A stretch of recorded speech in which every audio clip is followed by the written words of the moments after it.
Hello, everyone, and welcome to Med Security's webinar series. My name is Cliff Neve. I'm the Managing Partner and Chief Operating Officer at Med Security. I'll be your moderator today. Today's webinar is going to cover the DFARS interim rule, including your NIST 800-171 score that you enter into the supplier performance risk system. We have our Med Security experts here today to talk through this and how to improve your score. Our first panelist is Dave Stewart, who's our Director of Cyber Risk and Compliance. Dave has more than 20 years of operational cybersecurity management experience. He's conducted over 100 DFARS and CMMC prep assessments since DFARS was released officially in 2017. Dave's certifications include CISSP, CRISC, CISM, and CISA. Don Sumner is our Vice President of Sales. He has 25 years of experience with providing solutions to clients ranging from one-person businesses to Fortune 50 organizations.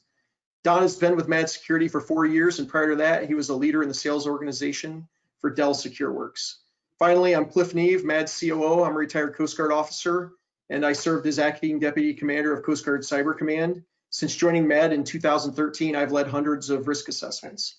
If you have any questions at any time, feel free to type them in the chat box, and we'll do our best to get to them. So I'm going to kick this off, as I normally do in these web series, by asking a poll question. So I'm going to go ahead and launch this question. And hopefully it's open right now. And the question is, how many of you are familiar with the SPRS scoring required by DFARS?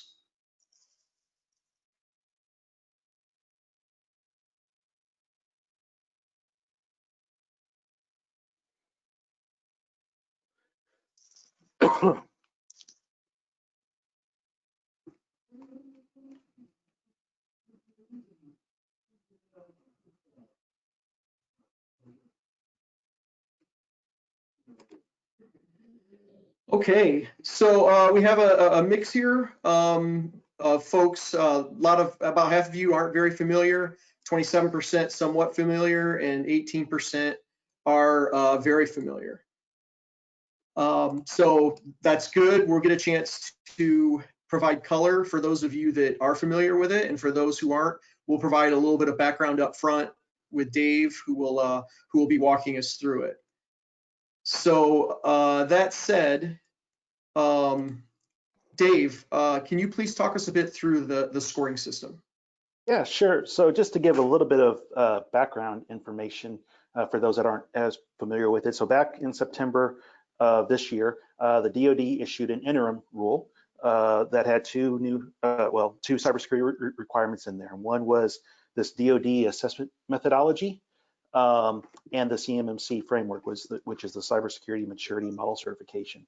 The DoD assessment, which clauses took effect 2 days ago on November 30th, and the CMMC clause will be fully in effect by October of 2025. CMMC is that maturity model. Those contracts will start adding CMMC, later this year. But by 2025 is when they're supposed to be fully in effect. So the DoD assessment is based on the NIST 800-171 controls, those 110 controls that has been required as self-attestation for the last 3 or 4 years. I think it was the end of December 2017 is when it came into effect. And this is a way of putting in those scores in the SPRS system that Cliff just talked about, to give the DoD an idea of where the contractors are. Gotcha. And so the scoring for the DoD assessment is pretty interesting, Dave. As I understand it, the scale is something like -205 to +110. So can you kind of walk us through the DoD assessment and how the scoring actually works? Yeah, sure. So each of the 110 controls is weighted based on the impact to the system and to CUIs. And CUI is controlled unclassified information. It's also known as CDI, which is controlled defense information. But each of these controls have a value of either 5, 3, or 1. And actually, the control specifically for The system security plan is 110 points by itself. But anyway, so you start with 110 points. When you answer no to the different controls, then your score goes down. And it's very easy to get a negative score out of this. So it goes from, it's either, I think you said 205, I think it's negative 203, but close enough, to a positive 110. Got it. Got it. And so if you, for instance, had 200 out of the 313 points possible, for instance, you would be at a -3, which sounds a lot worse than saying 200 out of 313 or whatever. Right. Yeah. And so, you know, I've talked with a lot of folks recently that are kind of worried about that score of putting in a negative score or a very low score. And you know, it's I understand why you would be worried about that, but my estimation is be honest. But you know, so that SPRS score is a supplier performance risk system, and what the requirements are though is that it has to be the assessment has to be less than 3 years old. So if you did an assessment over 3 years ago originally, get that updated. Get that as close to what you are now, or where you're at now. And then so typically what you do when you put in your score into that website, and you can also do it by email, but I would prefer it's best to go through the website if you can.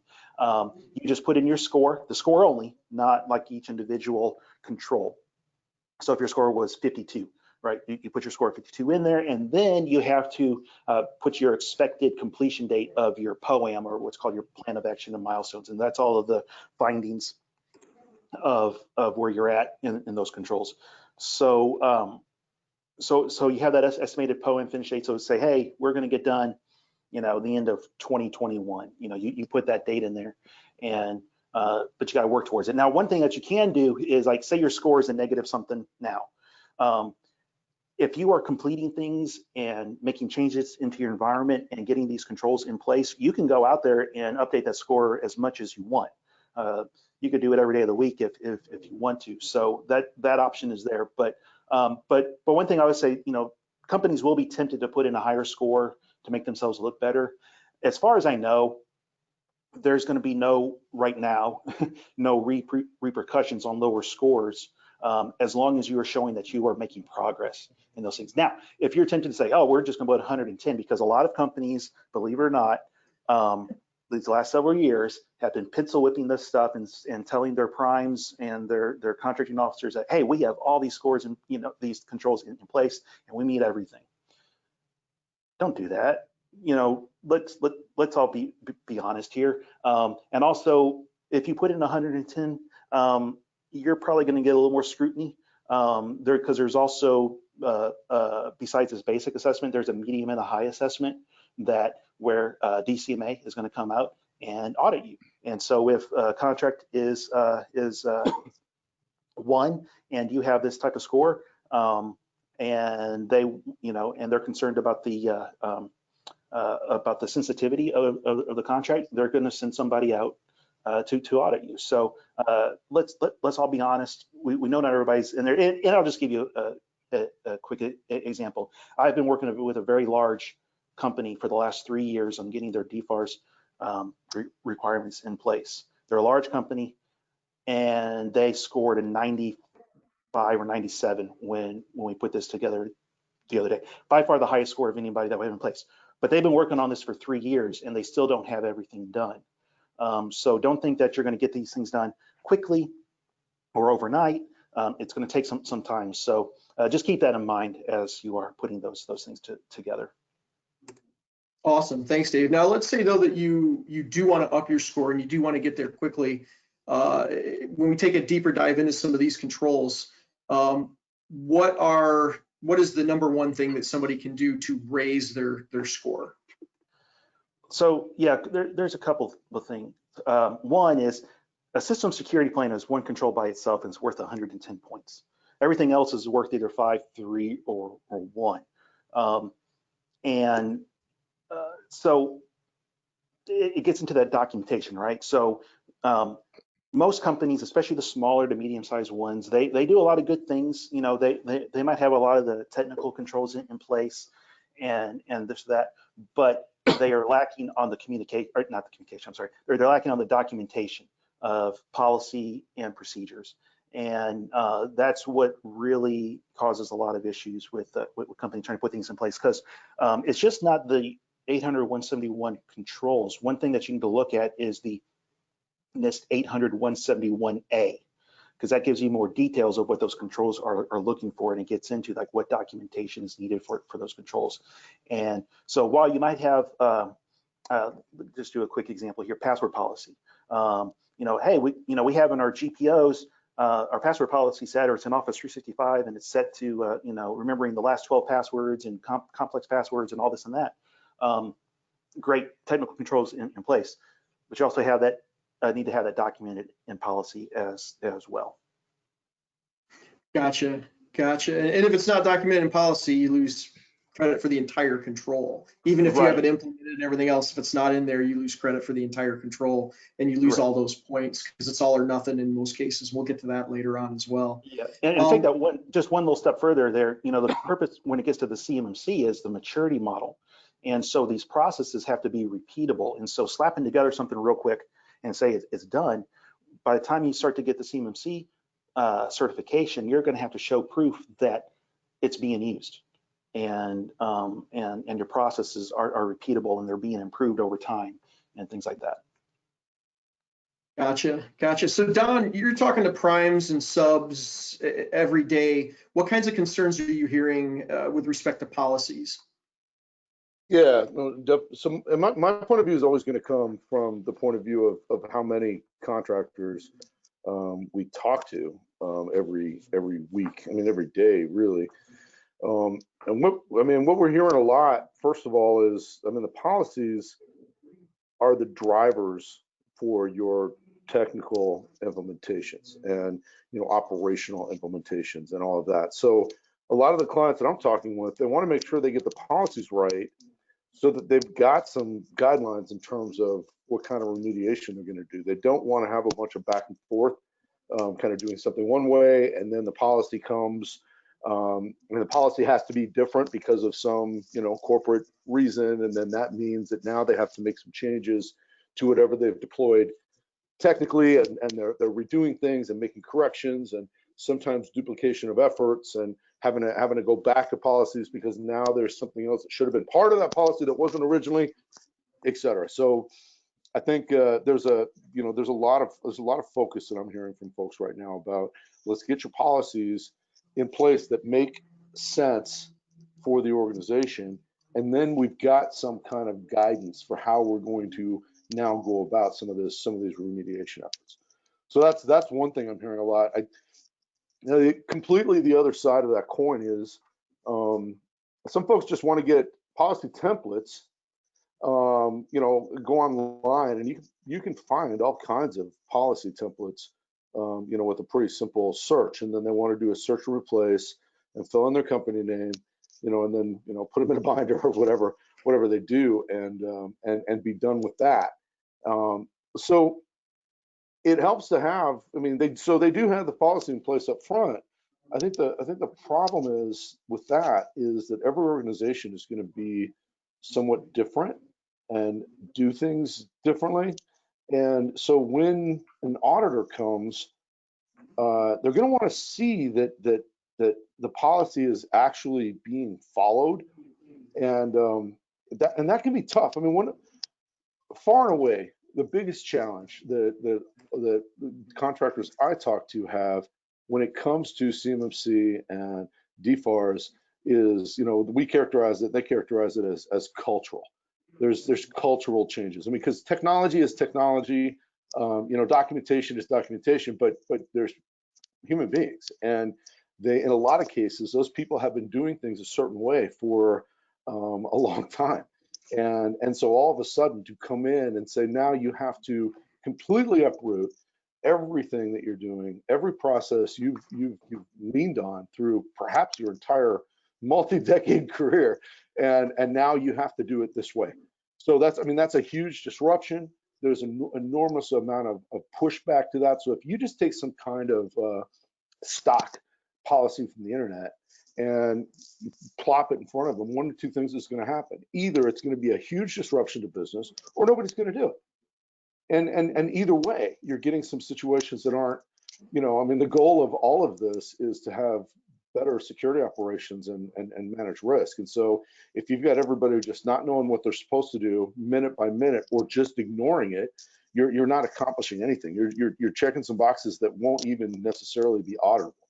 So when you have your policies, and you really need to look first of all, what are you doing now? How what is actually part of your process, and what is part of your corporate culture, and that incorporate. Just because maybe you weren't following CMMC or DFARS or NIST 800-171 does not mean every single thing you've ever done is wrong, right? There's a whole lot of things that people are doing that are already perfectly fine. Maybe there's a slight tweak, maybe it needs to be documented correctly, but we don't have to just come in and say everything you're doing is incorrect. So let's find out what is actually happening, and what the culture really is, and how you do business, and then we can build our policies so that we're maximizing those things that you're already doing well, and hopefully minimize the amount of disruption, cultural disruption. You'll get more adoption, which is going to be more auditable across the organizations, and you'll get less pushback, which can be really a tough situation, especially for some of these organizations that have employees that have been affected for a long time. So that's some of the stuff we're hearing. That's a great point, Don. And you talk about culture, in 20 years in government, and then 7 years since in industry, looking at, hundreds and hundreds of different businesses ranging from 2 people to Fortune 50 companies, Fortune 5 companies.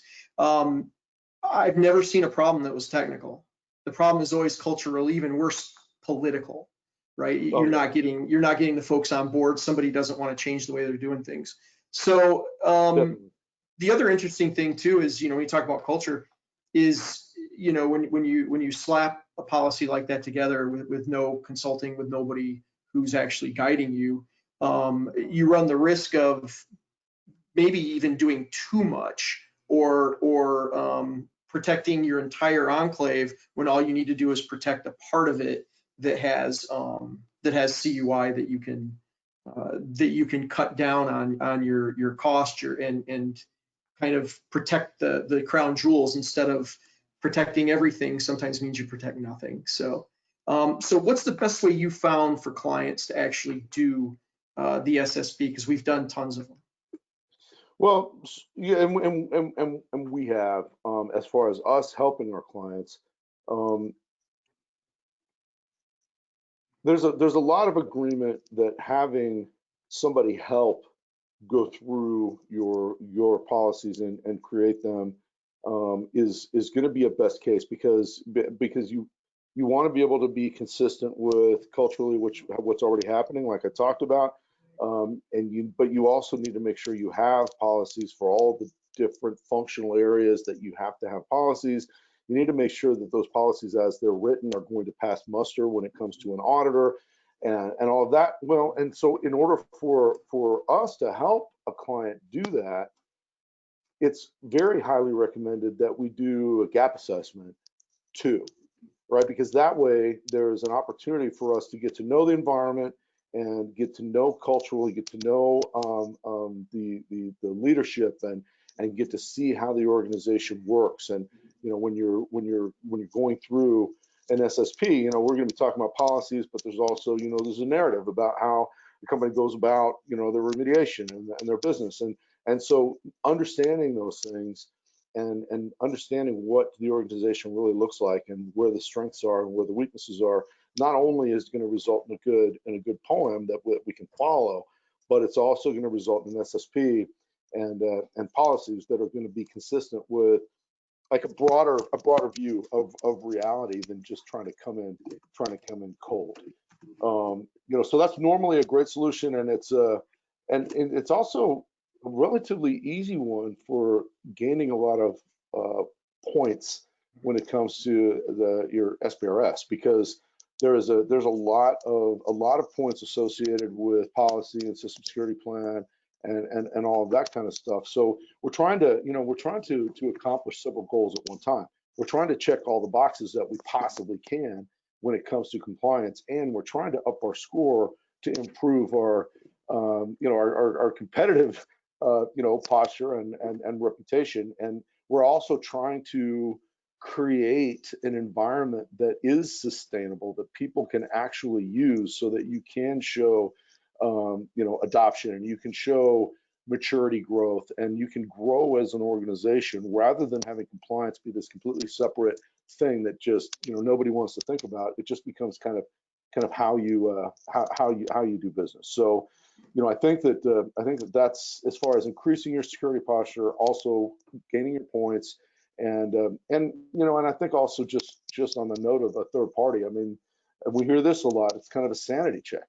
I mean, a lot of the clients that we talk with who have gone through a lot of these efforts completely on their own, there's a little bit of uncertainty, saying, I mean, we think that this is right, but we don't have a really strong concept as to whether or not an auditor is going to agree with us. So there are again, there are a lot of different goals that we're trying to accomplish and achieve at the same time.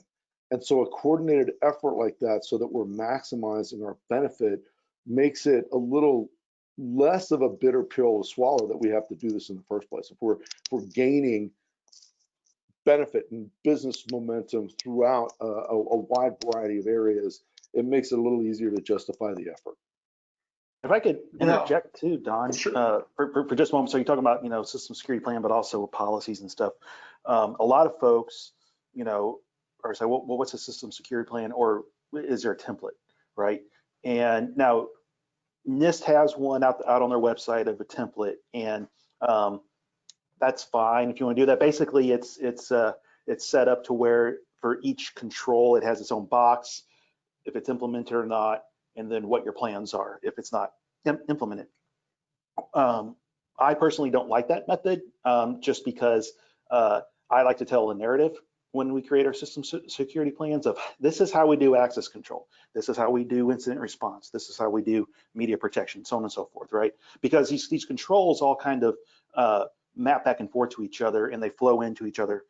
They're not just separate on its own by itself, type of thing. So, but also, for the smaller organizations, I like to keep it in a one-stop shop, so to speak, is that system security plan is also doubles as your policies for the different areas. And so that way you're not having to document you have documents in multiple places and updating them, because you got to do what's best for your organization. How is that going to look like? Now, a larger company, yeah, they're going to have separate things, probably the way that they're set up.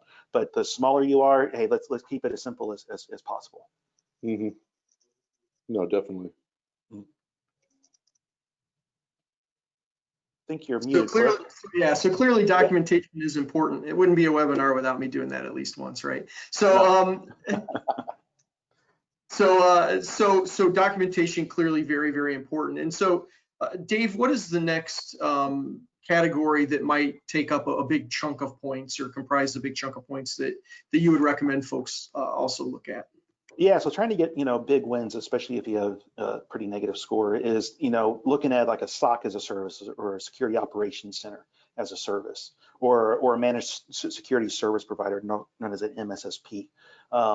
There's a large collection of the controls that small businesses can try to meet on their own, but if they try to build it internally, it's expensive, and it's a lot of effort, a lot of resources, rather than just having it as a service.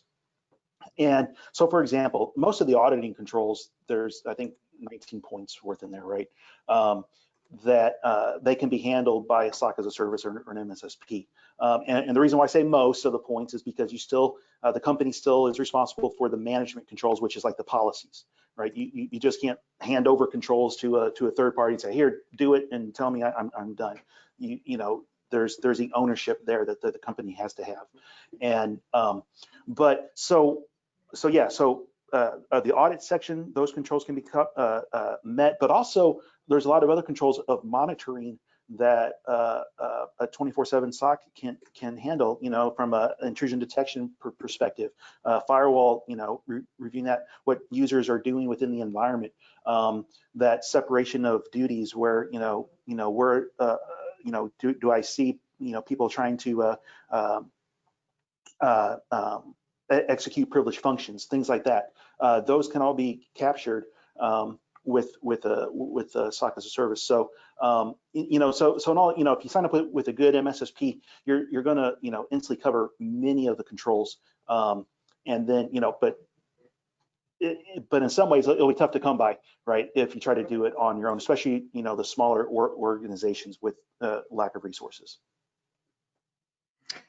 Gotcha. And so some of the controls you're talking about are in 3.3, right? Such as, Yes. create and retain system audit logs, ensure that the actions of individual system users can be uniquely traced to those users, alert in the event of an audit logging process failure. And some of those are difficult or challenging to meet on your own, correct? And so one of the questions I have is, a lot of folks I know have MSPs, managed service providers that provide networking and computers and antivirus. Do they typically offer the kind of auditing that is going to meet the scrutiny of this? Yeah, well, most don't offer that. We work with a lot of MSPs, but some offer it, but really most don't. And usually it's like a separate thing, right? So so some MSPs do use a SIEM because there's some built-in in Microsoft and things like that, but it's normally a separate service that might be paid for. But also, while they may say that they do it on the service, an independent auditor would be able to dig deeper into there and figure out what subcontrols that are not being met by the MSP. But also, one thing you want to take into account is separation of duties. And if someone is providing all your desktop services and you're managing your tenants and all that kind of stuff, and they're also your managed security provider, there could be a conflict of interest there. And kind of like the fox watching the hen house.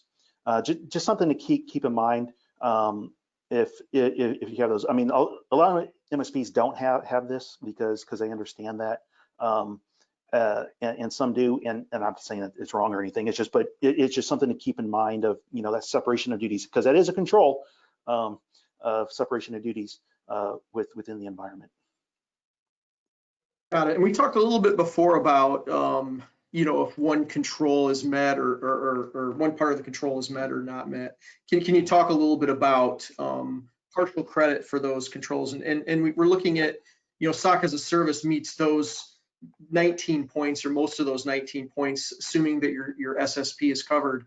SOC as a service is going to cover a huge chunk of controls and partial controls. But what happens if one subcontrol isn't met? Yeah, so the way that the SPRS scoring system is set up, it's either yes or no. It's all or nothing. So if you have a partial control met, but not the entire thing, it counts as a no. So that's one of the things to think about. And also, there's two controls that can have a different score based on what you have in place. One, it would be multi-factor authentication if you have it set up for privileged access over the network, but not for general users over the network, and that can be either 5 or 3. And then the other one would be using FIPS validated cryptography, where if you have encryption in place, it's 3 points. But if you don't have FIPS validated encryption in place, that's 5 points. So that can change based on that. But those are really the only two controls that would meet that. But it's either yes or no. Got it. Okay, excellent. And Don, we've got dozens of clients that are on as SOC as a service customers for us. And you're talking to those customers every day, and you're talking to prospects. What are some of the key issues, concerns, or even misconceptions, easy for me to say, misconceptions that some of them may have? Well, one of the big things that comes up a lot when we're talking with contractor clients is a lot of these cybersecurity controls have some kind of technology basis, right? Some kind of technology foundation, be it SIM we talked about, or intrusion detection, or vulnerability scanning, or whatever that might be. Something that has almost become kind of a catchphrase is that they all have technology, but the technology is the easy part. Having it is one thing, and then even if you've got the time and the expertise to maintain it and update it, but then you've got process documentation and process maturity growth documentation and artifacts. This is the stuff that's burying the IT folks that we talk about, beyond just having the technology and keeping it updated. When you're looking at, what we always say is when you're looking at options for those cybersecurity controls, whether you're going to do it yourself, if you're going to do it yourself, you need to account for the level of documentation and artifact creation and presentation that's going to be necessary to be compliant with that. If you're looking at a provider, don't fall into the trap of working with someone that can talk the technology and, hey, we're going to do the technology, but what about, that's not compliant by itself, right? What about all this other stuff? What about all the things that make it auditable? Just make sure wherever you go that you're not underestimating that part of the work, because there's just a lot to that, and somebody's got to do it. Somebody's got to do it. It's going to be you or them.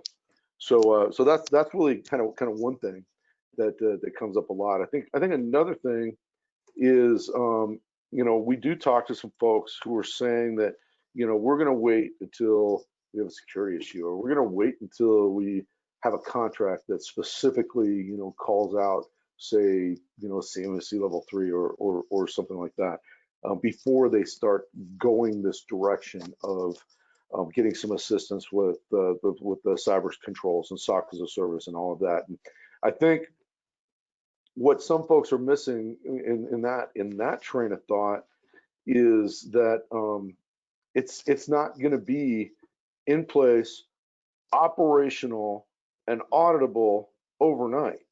I mean, it takes some time getting all the moving parts kind of where they need to be so that you become auditable is, and not only, I mean, when I say auditable too, we're talking about maturing our security process. We're not just talking about government data, we're talking about our own corporate data and our intellectual property and all the other reasons we do this. So, I mean, because first, even just starting out, you have to find the right partner and somebody that you trust.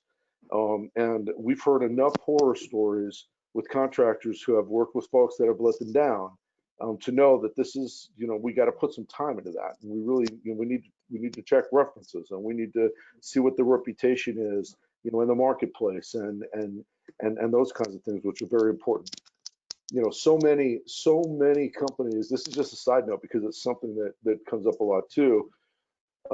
With all these demands the DoD is putting on contractors, miraculously, every company that's ever done any consulting or IT is suddenly a NIST 800-171 CMMC expert. Like it's quite astonishing, really. No, but so I think finding some people that have some longevity, that have some credibility, that can take some time. And then once you get through that, then there's contracting kind of things. In some companies it's quick and easy. Some companies, when you're outsourcing your legal, that can take some time.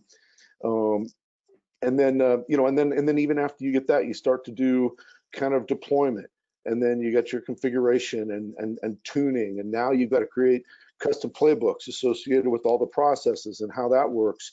And then once all that is done, now is when the requirement to show that you're maturing in your process over time comes in. So what are you doing, and what's your documentation for process and maturity?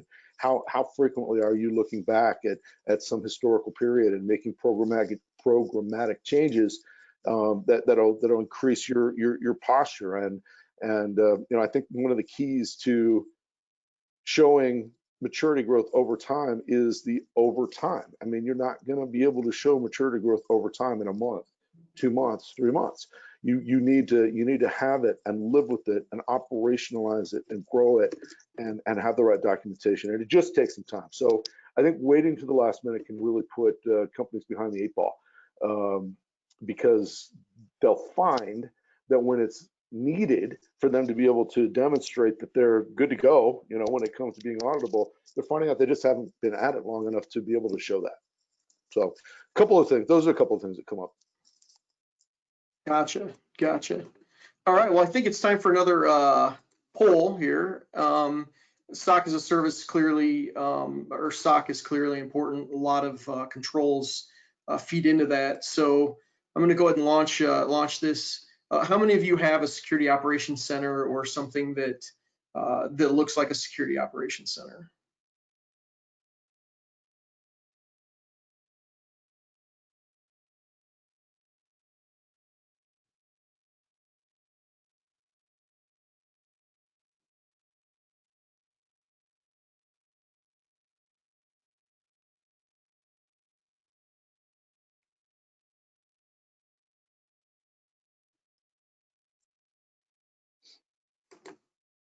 Okay, I'll go ahead and share it. So it looks like about half don't have anything that relates to security operations center, 17%, and the others are split 17, 17, 17 between having one, but it's ad hoc, operating their own full-blown 24/7, or using SOC as a service.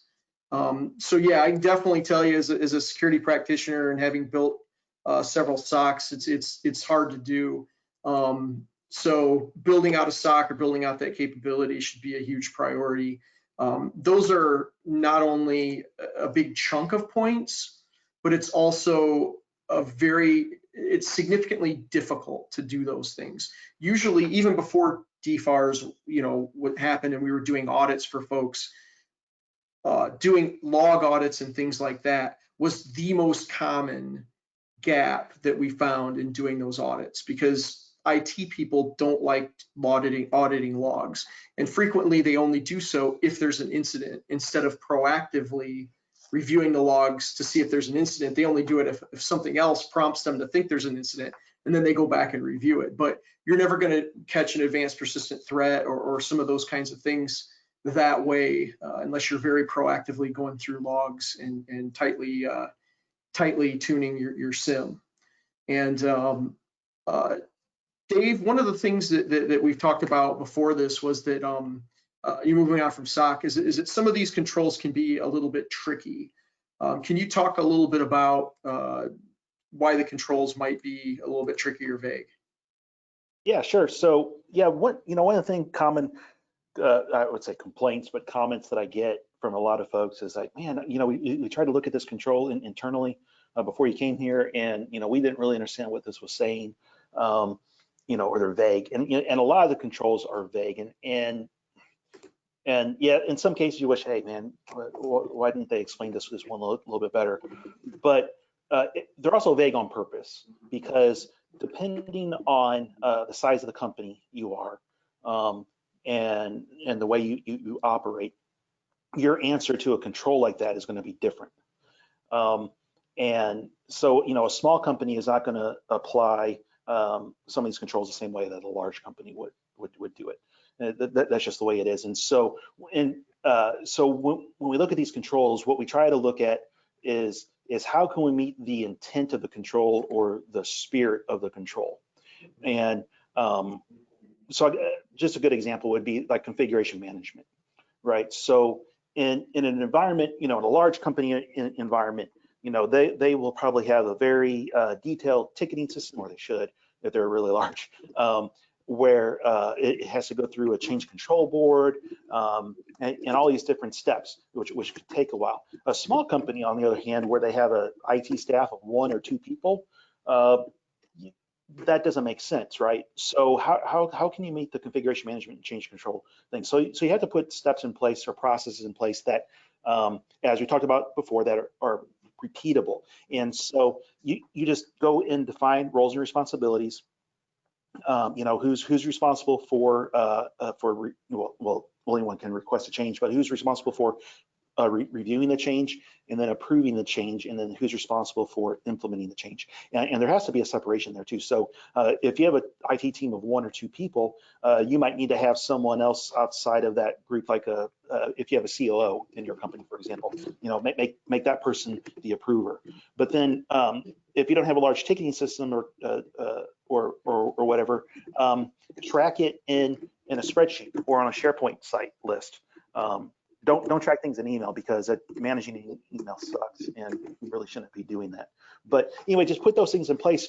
You don't have to have this big, huge, grand process. You got to meet the spirit of the control by what fits your organization and your business objectives. Hopefully that makes sense to everyone. Yeah. Yeah, definitely. And we've dealt with clients ranging from 1 person to Fortune 5. So Yeah. they definitely are doing them equally across the board. And another area where there's a significant amount of points seems to be awareness and training. And I know that there's some folks that kind of come up with that on their own. I know some people just use the DoD Cybersecurity Challenge, or they'll use a one-time thing, kind of ad hoc. Don, we've recently started looking at rolling out our awareness training and phishing campaigns. We've been doing a long time. Can you talk a little bit about those? Yeah, I mean, definitely. This is particularly timely too, because there was a client that I just talked to yesterday that had recently had they were a client. I mean, I don't know. They're more a prospect, I guess, but they had recently had a phishing incident, meaning that one of their employees had clicked on a phishing email, and it had caused some significant issues for them. And all the way up the chain, right? I mean, so all of a sudden everybody's involved and everybody's upset. And they were talking about, some consulting associated with, managing their risk and operationally and managing access and those kinds of things. And they were even talking about some technology and some things about endpoints and some things we're working on there. And, but then the question came up and said, what about the biggest risk? What about the employees themselves? What kind of training are we doing with them so that they are better able to recognize some kind of nefarious attempt to get their information or get them to click on something, or and how diligent are they kind of conditioned to be through regular testing? And there was some things happening there, but what really ends up being important for that, just from plain old risk management, is a program, not just really necessarily having a platform and saying, hey, we do training with this so we check our box, but what is the program? How frequently are people tested and on their adherence to security awareness, their understanding, and how are we going about the scoring of maybe quizzes, and are there little additional reinforcements that come up for people, and is it something they'll remember? Can you make it game based or something like that? How frequently are they tested when it comes to phishing? If they click on something, what happens? Do they get some kind of remedial training or what? Working out this program can be time consuming. There's a lot of platforms that allow you to kind of perform the functions, but it's really kind of getting the program. Not only is that going to check a bunch of boxes, but it's also going to actually do a lot more to handle really the biggest risk, which is the users, right? What do they say that the IT guy always tell me that the biggest risk is between the seat and the keyboard, and that's because we're human beings and we're fallible. So I think having put together the service that we have, that is not just some platform, but it's actually an administration of a program, it really covers a lot of bases, and it's been really timely. So, that's anyway. That's what's happening. That's what's happening now with that. Got it. So I think we covered a lot of ground here. I think what we've uncovered here is that some of the biggest places And the biggest challenges where you can make the greatest gains with your score is documentation, security operations center, SOC as a service type things, awareness and training. And then a lot of the rest of it is things like physical access and things like that, that most folks are required to do on their own without a whole lot of help, making sure that their physical access is in place, and non-technical things such as screening their personnel and things like that. But I think the biggest areas that where folks probably could use help are the documentation piece, which sets the stage for everything, SOC as a service, awareness training, and other types of things. Don, Dave, did you have any parting shots before we call it good? No, I'm good. We're happy to help. Awesome. All right. Well, I want to thank everybody for joining. If anybody has any questions or wants to reach out, feel free to reach out to any of us. And our main POC for folks will be Don, and you can reach him at dsumner@madsecinc.com. But feel free to reach out to us at any time. We'll be sending out a survey. We're also very interested in what you want to see, because we plan to do this monthly. So if you have a topic that you would like to see us do a deep dive on, we have some very, very talented technical folks in all different areas that we'd be more than happy to do some showcasing of. So please feel free to reach out with any ideas that you have. Thank you very much for joining. Have a wonderful rest of your week, and we'll see you next month.